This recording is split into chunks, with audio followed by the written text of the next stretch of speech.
The government of Kenya has identified leather as a priority sector for attainment of industrial transformation program and the Vision 2030 development goals.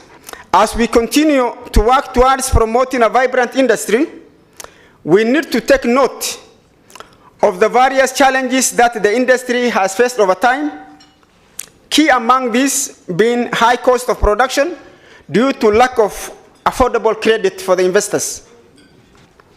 The Ministry of Industry, Trade and Cooperatives, through the Kenya Leather Development Council, has initiated specific interventions to address the sector challenges and ensure transformation of the industry to become more efficient and internationally competitive.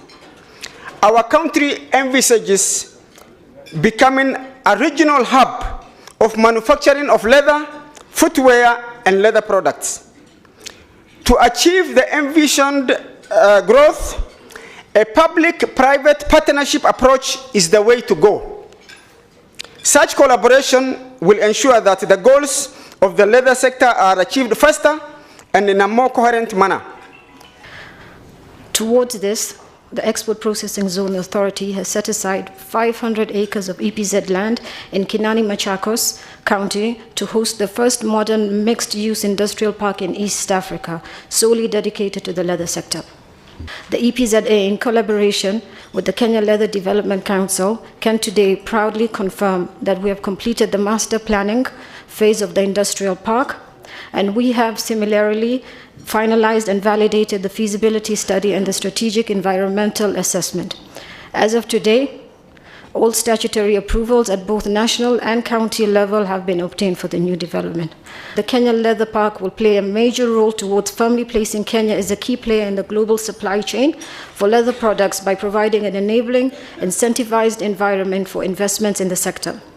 The Export Processing Zone Authority therefore looks forward to engage with investors interested in production for exports and with stakeholders in the sector.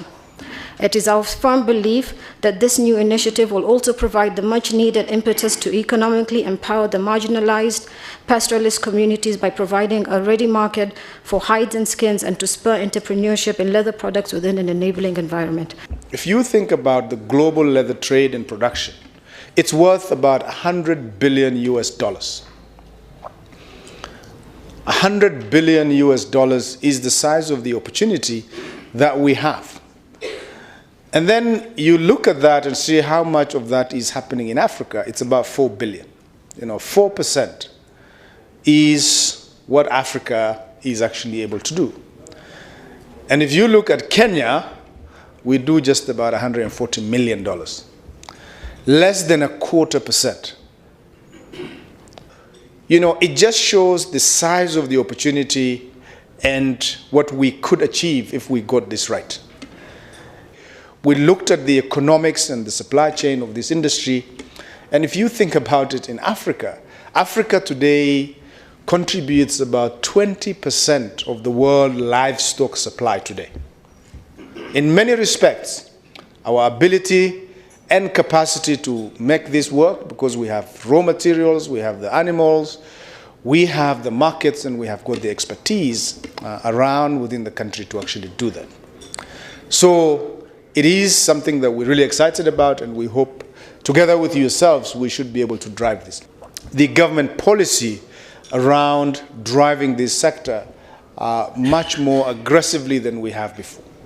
Today, a significant part of our leather industry is concentrated in development of the hides up to a semi-processed stage, commonly referred to as wet blue, which is really a very, very, very basic processing before we get into finished leather.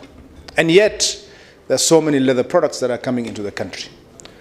We have, in the last couple of years, made it difficult for people to export raw hides. That is a big win.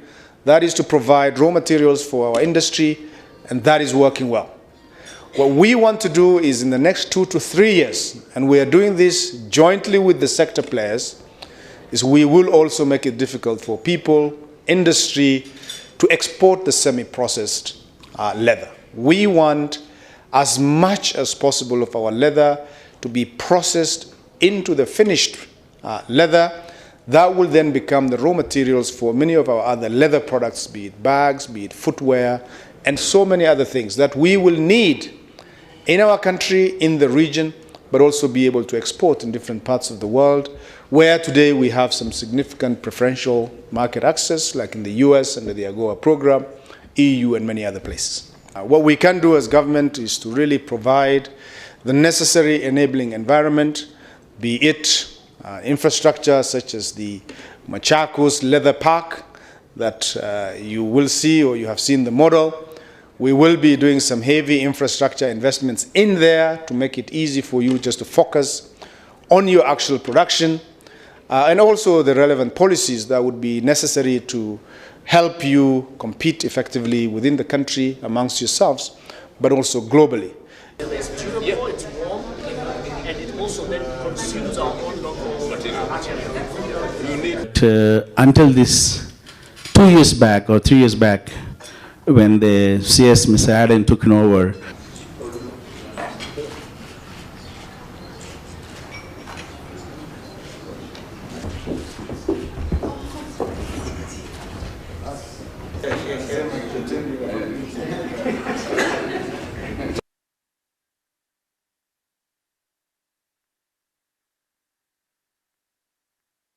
Good morning.